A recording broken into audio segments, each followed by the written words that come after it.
Hi everyone, ఈరోజు మనం content పై చైనాలో ఉన్నాము. ఇక్కడ ఆర్ట్ వర్క్ సంబంధించిన ఒక స్టాల్ ఉంది. నాకు చాలా బాగా నచ్చింది అనమాట. ఎందుకు నచ్చిందంటే ఇది మనం కూడా చేసుకోగలుగుతాం అనమాట. చాలా మందికి ఆల్రెడీ ఐడియానే ఉంటుంది.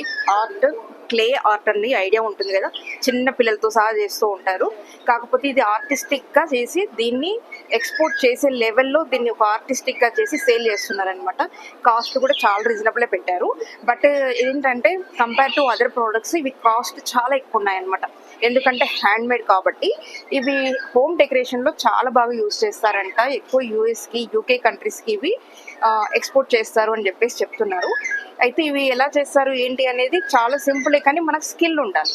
మనకు చాలా స్కిల్ ఉండాల్సి ఉంటుంది. కొంచెం ప్రాక్టీస్ మీద కూడా మనకు డిపెండ్ అయి ఉంటుంది అనమాట. చాలా ప్రాక్టీస్ అనేది కూడా అవసరం ఉంటుంది. ఓకే, ఎనీహో అది ఎలా అనేది తర్వాత ఫస్ట్ ఇక్కడ మనకి ఏమేమి ఉన్నాయి ఇవన్నీ ఒకసారి చూడండి. మీకు ఆల్రెడీ ఇలాంటి ఆర్ట్స్ ఏమైనా మీకు వచ్చిన వాళ్ళు ఉంటారు కదా, వాళ్ళు ఇమ్మీడియట్లీ క్యాప్చర్ చేయగలుగుతారు. మనము ఏమైనా చేయగలుగుతామా ఇలాంటివి అనేది ఒక ఐడియా వస్తుంది అనుకోండి. మీరు ఎక్స్పోర్ట్ వరకు కాకపోయినా అట్లీస్ట్ మన ఇండియా వరకైనా మంచి ప్రాఫిట్ తీసుకునే బిజినెస్గా దీన్ని టర్న్ చేసుకునే ఛాన్సెస్ ఉన్నాయి. ఇదైతే రేర్ ఆర్ట్ అండి.